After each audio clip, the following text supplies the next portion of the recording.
Welcome back to the Yahowah blog here in the library studio. It was just a little over an hour ago that we completed the previous program on the last word picture regarding the behavior of our beloved Dowd, our King, chosen one, Messiah, Son of God, and Savior during his most deplorable moment. And I'm going to return to that text. It's presented in 2 Samuel 11 and in 12. And then we're going to, in another program, hopefully, we'll push this off until tomorrow, perhaps. We're going to turn to the 51st Mashal, which is Dowd's retort to God. It is with a very heavy heart that I cover this material. I know many of you commented on the last show, and I have not had the opportunity to look at those comments at this point. I was actually more motivated for the solution. I'm pretty results oriented as a fellow, and so as I read through this, I am motivated to find where's the solution, because this is really bad. And we can't leave it like this. So what I did is I realized there's only one text in the entirety of the Torah, prophets, and Psalms that would resolve this dilemma that Dowd was in.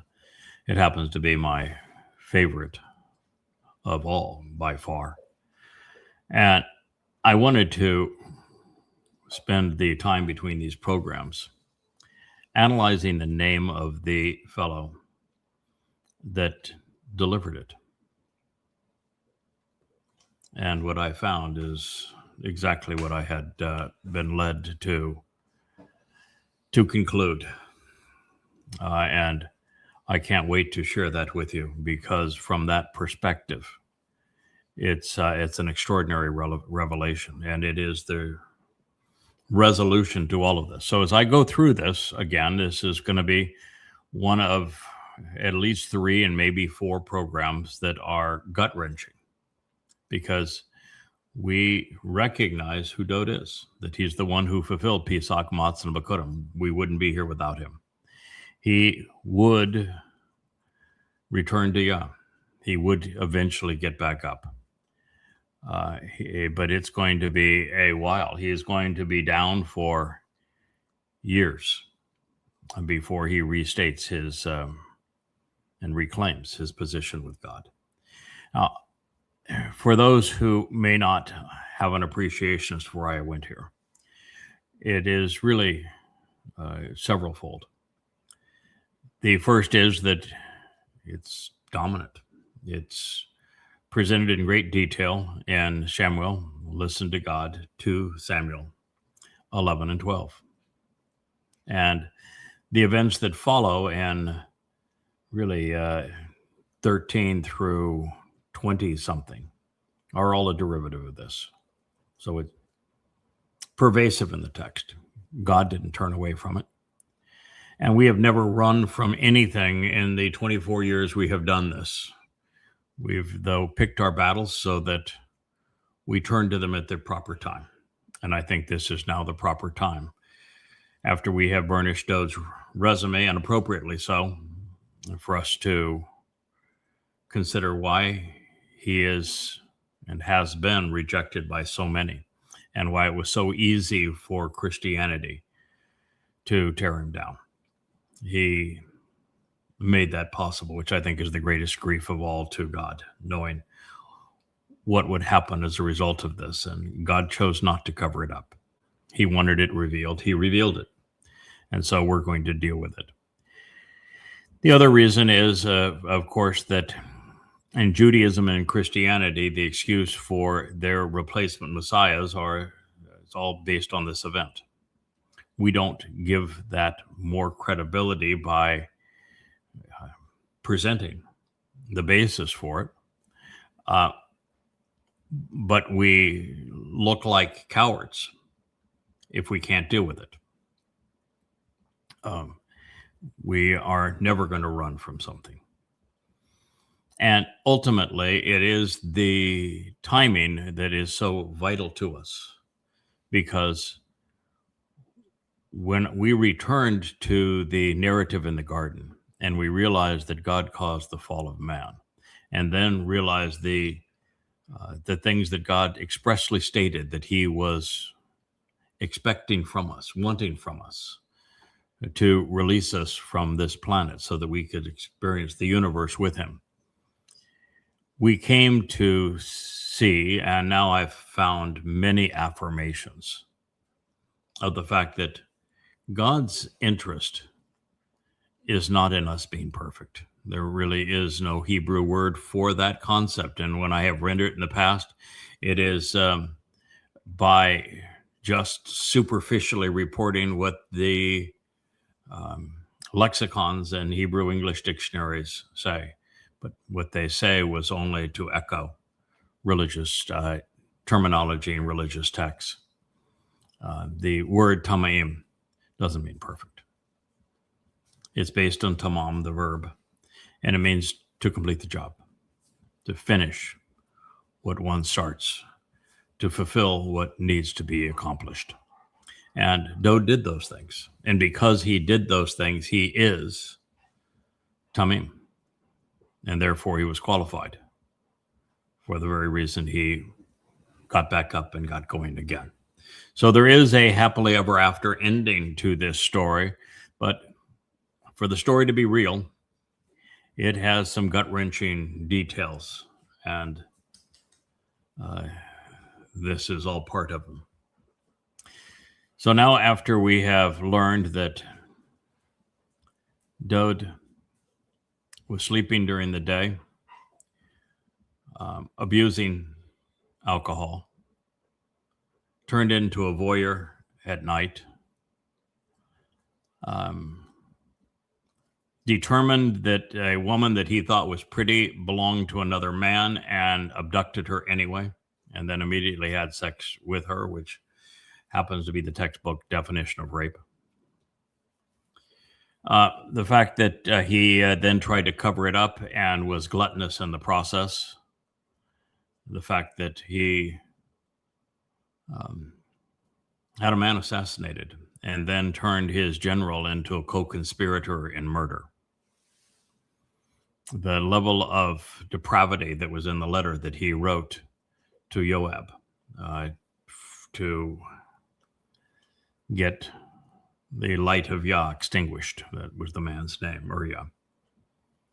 It's, quite frankly, it's debilitating. So here's how the story continues. We're in the 26th statement of the 11th chapter of 2 Samuel, means to listen to God. The wife of Uriah heard that her Baal, her husband, the light of Yah, perished. She wept, mourning over her Baal, Lord and Master. It never suggests that she knows that he was murdered or that Dowd was the one who committed the crime. When the Ebel, the ceremonial mourning ritual, had passed, then Dowd sent out, and he, Asaph, gathered her in as if harvesting her to his house. She became his woman. She had a child around him, a son. From the perspective of Yahowah, Dowd, remember I told you to recall this word as a verb, ra'ah? But from the perspective of Yahowah, Dowd, ra'ah, had consistently been wrong. He had habitually been distressing and harmful, even evil, in the things he had said and done. 2 Samuel 11:27. So if you think that I'm overstepping my bounds and criticizing our king, you can never be wrong if your conclusions match those of Yahowah. When it comes to criticizing our compatriot, the king, even now as I recognize him as my adoptive son. I'm, of course, hesitant and I'm uncomfortable, particularly recognizing all that he achieved on the positive side of the ledger. But at least I know that I'm in good company and correctly processing the evidence when Yahowah concurs. Moreover, I'm rather certain that what I've already said to his face and will say is far beyond what I've shared here. Just as Dowd told Joab that there would be no perception of ra'ah, wrongdoing, Yahowah said otherwise, that the whole rotten affair had been ra'ah, despicable from the outset. And let's be clear, Bathsheba, she is no Amma. So, guess who were no longer on speaking terms? Yep, Yahowah delivered his condemnation of his son via an intermediary. When Yahowah sent Nathan means gift, to Dowd, which means beloved. He came to him and he said to him, there were two individuals in a particular city, one rich and powerful, and the other one was poor. This is the beginning of 2 Samuel 12, the first verse. The exceedingly wealthy one had excessively large flocks of sheep, as well as herds of cattle. The poor person had nothing except one little lamb, an insignificant ewe, which he had acquired, and he sustained and nurtured her life. She grew up with him, becoming tremendously valuable to him, even appreciated by his children. When together, a morsel of his food, just crumbs and scraps of his, she ate. She even drank from his cup. She would lie down and rest in his arms. She became like a daughter to him. A visitor who was traveling came to the rich and powerful man, but he showed no compassion and was unwilling to take one of the lambs in his flock or cattle from his herd to do something for the traveler who had come to him. Instead, he grasped hold of and took the ewe of the poor person and prepared it for the man who had come to him. Now, note to self and to all who are listening, don't ever try to match wits with Yah. There was no wiggling out of this. But what's amazing to me is the empathy Yahowah expressed and the extent that he went to teach his wayward son a lesson, one that he might understand, although at this point he didn't. As for Nathan, he is announcing the gift of Dowd, the beloved son, given in Yeshaya 9 to redeem mankind's fractured relationship with God. So by that time, this had been resolved. It just wouldn't be resolved for many years after this transpired. Dowd would be the lamb, and the one sharing this with you is the bull. Working together and collaboratively with Yahowah, once resolving this mess, we foster reconciliation during the Mikra of Pesach, and then on Towrah. The emotional portrayal of the lone lamb one acquired when it was very young, then nurtured and sustained, becoming a beloved child, cradled in the arms of the one who adored it. in the presence of a grateful family who was then taken away and prepared to meet the needs of a newly arrived guest. Of course, is the portrait of Dowd's eventual fulfillment of Passover. When he, I should say, mans up, accepts his place, and shows some compassion for others, he will be that lamb.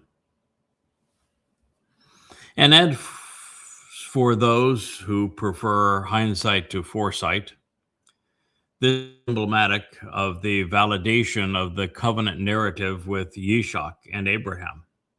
Remember, they ascended Moriah to celebrate Passover right here on the same place on Moriah, albeit 1,000 years earlier, at the time when Yahweh promised that he would provide the lamb. Well, that was enduring and brilliant. I'm bewildered that Dowd was so slow on the uptake.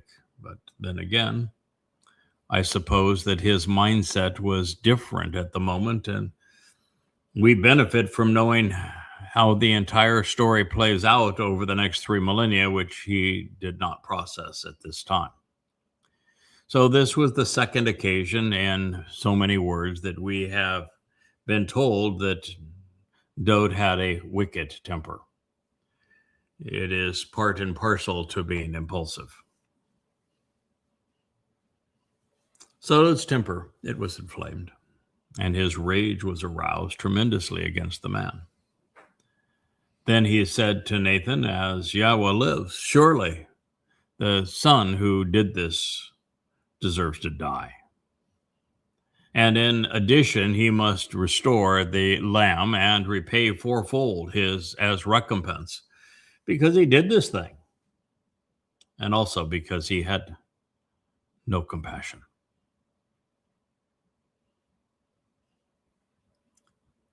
Then Nathan said to Dowd, "You are that man."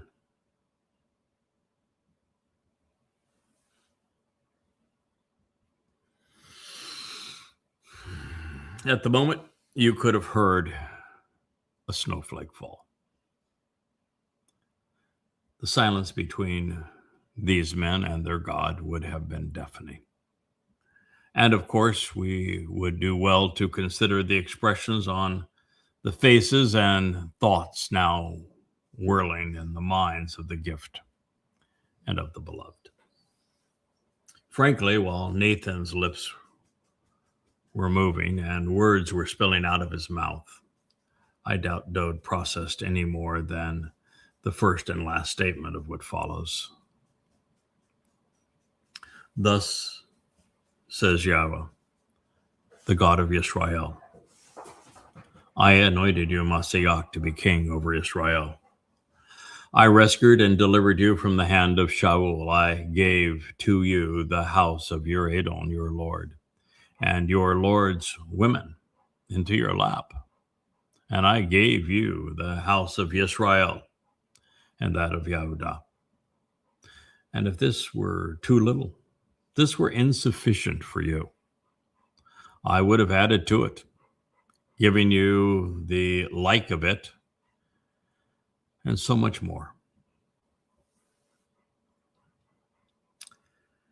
48 years prior to this stern admonishment, Yahweh had not only anointed Dowd as the Messiah and appointed him the future king of Israel, he had given his beloved his spirit.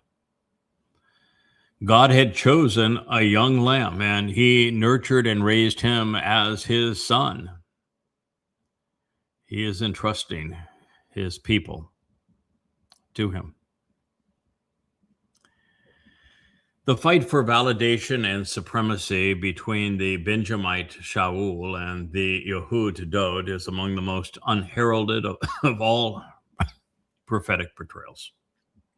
It is analogous to the Benjamite, of course, by the same name, the one who was also demon-possessed and who not only wanted Dowd dead and buried, but was willing to misappropriate the Torah to achieve his deadly schemes. This is the battle of the ages that Yahowah is discussing between man's most popular religion and the relationship Yahowah sought to achieve through his Son. And God has taken sides against Christianity and in support of the covenant.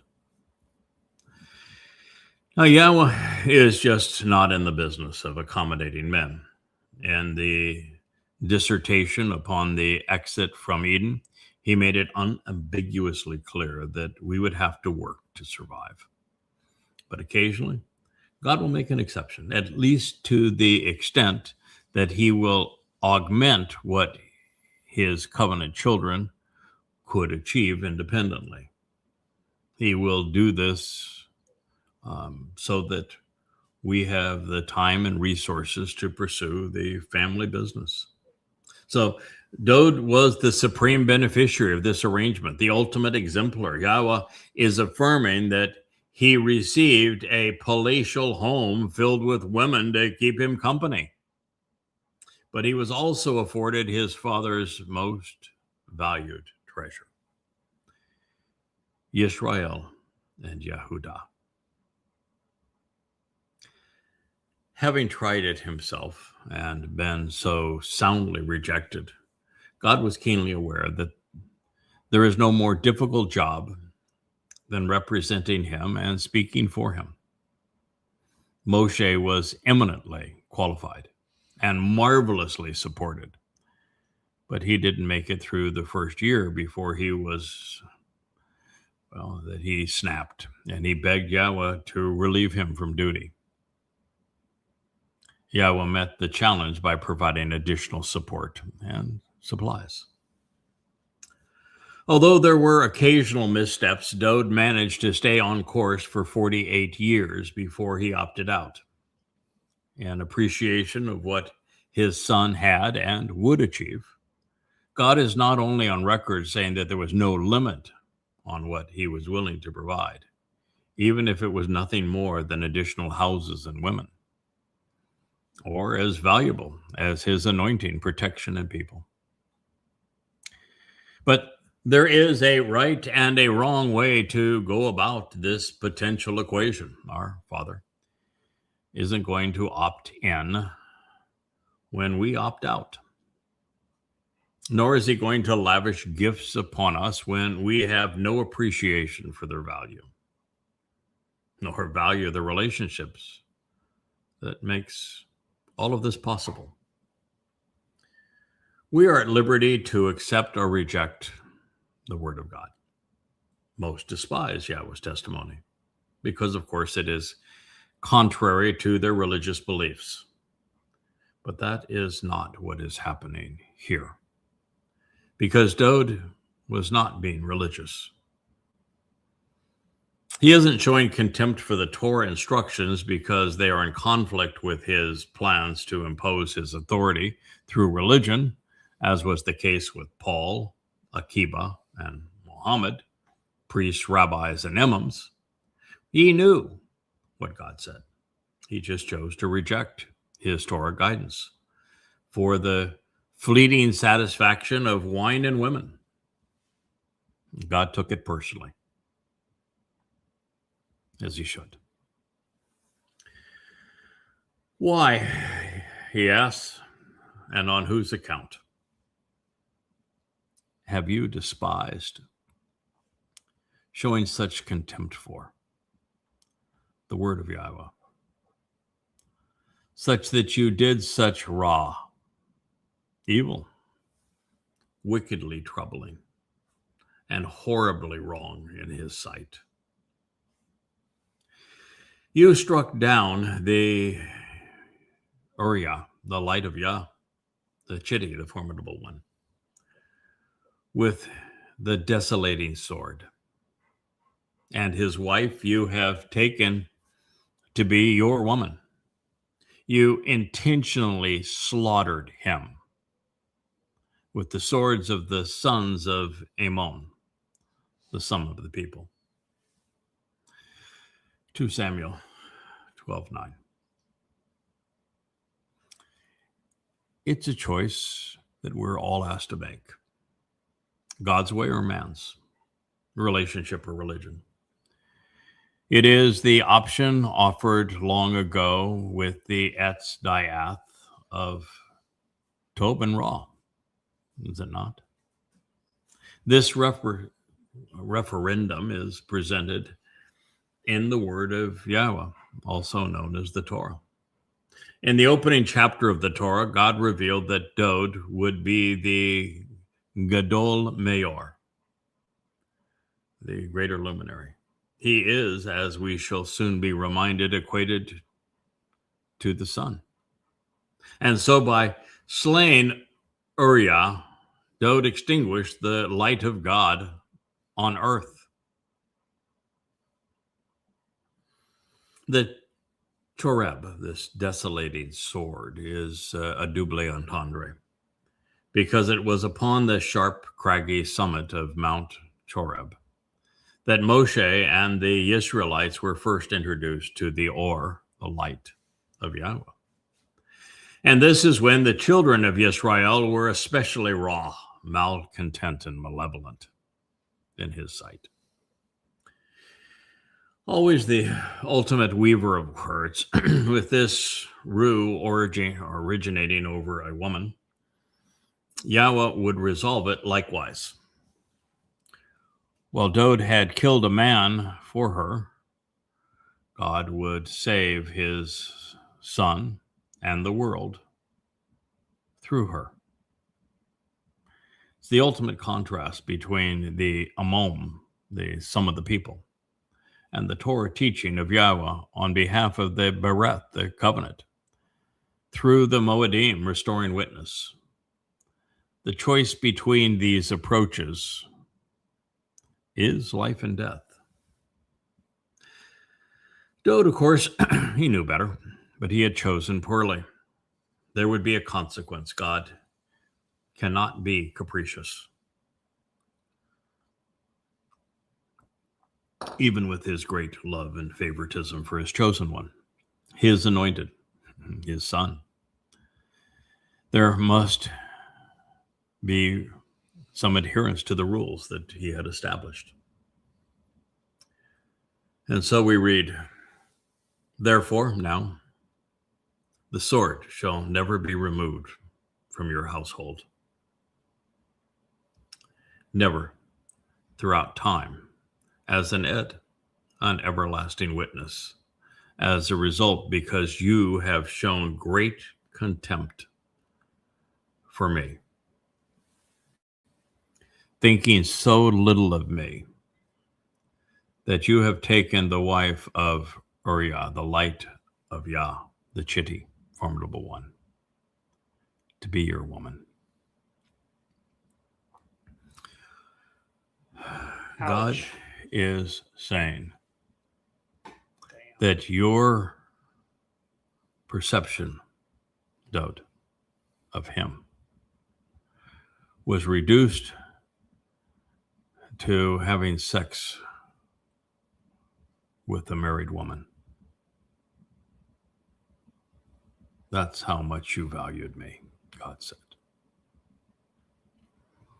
You have shown great contempt for me.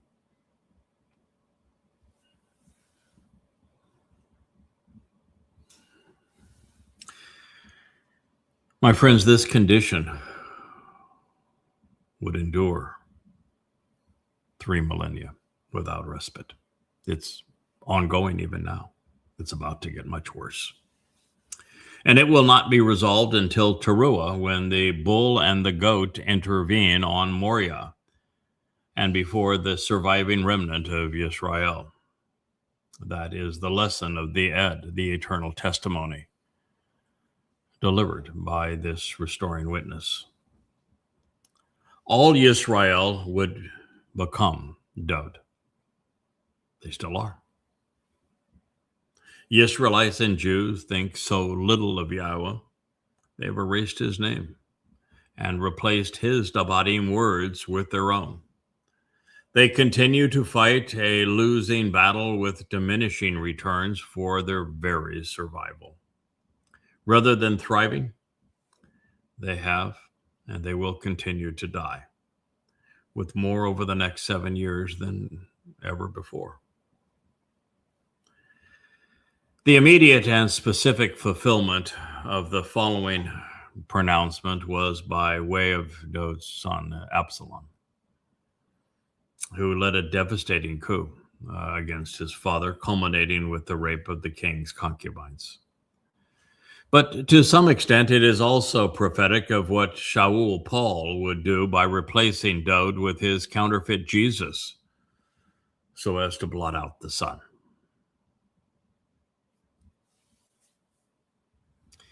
This is what Yahowah says. Pay attention. I will raise up against you a Ra'ah, a miserable, malcontent, and malignant shepherd, out of your household. And I will have your women and wives taken away before your eyes and give them to your foul-mouthed and maniacal fellow countrymen. Then he will lie down with your wives and women in Ain, the sight, the eyes, and perceptions of this Shemesh son.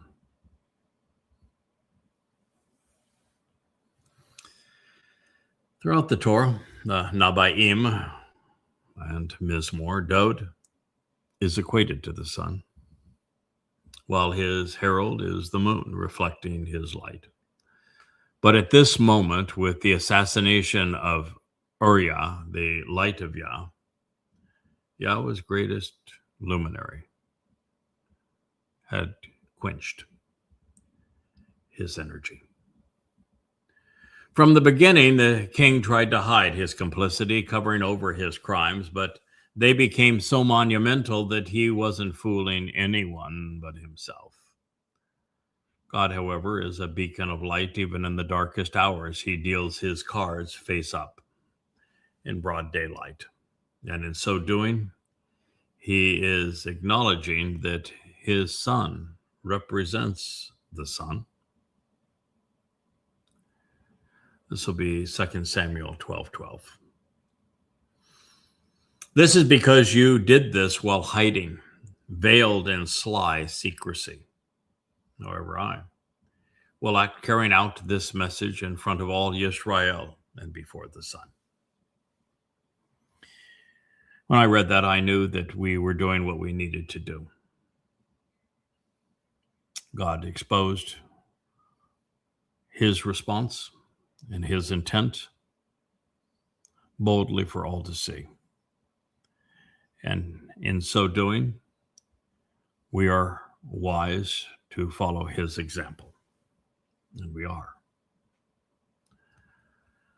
Had God responded, I should say, any other way, he would have also destroyed his credibility. You see, he established the parameters of the covenant in his Torah, and now he himself must adhere to them. He cannot remain trustworthy and reliable if he alters the rules underlying life as we are living it. And so over the remaining 14 years of his first 3 lives, Dowd would face the consequences of what he had done. Further, while he was right to admit that he had incurred the resulting guilt for having missed the way, confession did not absolve him, nor will it anyone say, I'm sorry, after robbing a bank and killing a guard. Well, that's only going to serve to hasten and assure your conviction. So Dowd said to Nathan, I have chata'ah. I have missed the way, gone astray, and incurred the guilt and resulting loss for having been offensive against Yahowah. Shamuw'el 2:12-13 in part. Well, it was an admission of guilt. It wasn't an apology. It didn't resolve the problem. Good men were dead, and an overly indulgent and irresponsible man had stolen another man's wife when he had already paid, he had already collected, I should say, a different one for breakfast, lunch, and dinner 7 days a week. Worse, he had not only embarrassed Yahowah, who had placed so much trust in him, he had put God in a untenable position. You see, without Dowd, the sun, it doesn't shine, and all life ends on this planet. And right now, the sun was being eclipsed by a very dark and foreboding cloud. Without resolution, Yahowah wouldn't be able to direct or trust his son with the fulfillment of Pesach and Matzah, resulting in Bikurim. Should the spring Moedim not be fulfilled appropriately and on schedule, all of the remaining would go unanswered, wouldn't they? There would be no Shamuw'el harvest. There would be no Towrah, no Kippurim homecoming, and no restoration of the planet and return to Eden on Sukkoth. The entire human experience would be over. Fortunately, Yahowah arranged a solution. It began with a woman who would resolve the problem a woman had caused. This is the resounding and overriding message of the last word picture, the final mashal. And really, it resonates throughout most all of the mashal proverbs. And through the Mizmor and the Nabiim, the reputation of the greater luminary would be restored by the lesser luminary, with the tree of knowledge pointing the way back to the tree of lives, and of a husband and wife, a mother and father working collaboratively to save their adopted son. The message Yahowah delivered through Nathan was a preemptive strike against Sha'ul's sinister religious ploy. Dowd had buried himself, but his soul would never die. And to assure that his and ours would live, Yahowah would arrange for his son to fulfill Abar, Passover, offering his Bashar body as the beloved lamb of this story. The relationship would be reconciled. It reads, "Then Nathan replied to Dowd, 'Nevertheless, Yahowah Abar will one day pass over your chata'ah, guilt, through your purifying offering. You will never die.'" Boy, every word laden with portent. Now, there are a couple of lessons in particular that I want to reinforce. First, while Dowd had demonstrated that he was not a perfect lamb by religious standards, it now becomes blatantly obvious that Yahowah defines Tamym differently. You see, as we know, when God is speaking of the fulfillment of Pesach here, clearly stating that he's going to fulfill Pesach by interjecting a bar. That's its verbal root, and it's the answer to death. Tamym, the word carelessly rendered perfect, has an actionable root too. Just like a bar is the actionable root of Pesach.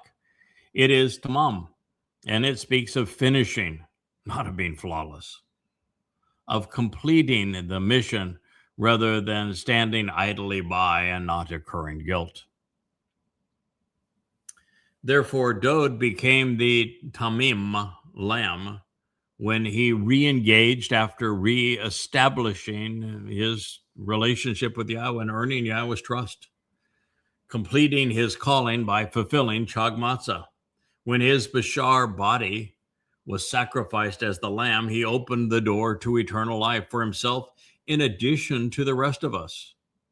And then on Matzah, when his Nefesh soul carried our guilt into Sheol to make us innocent before God, he was also carrying and offloading his own. The resolution that Yahowah had established in the Torah applied to the Bokor, the firstborn, as well as to other Bokurim, firstborn children. God didn't change the rule. He applied them. And with Dowd, Yahowah enabled the benefits. It is an amazing story.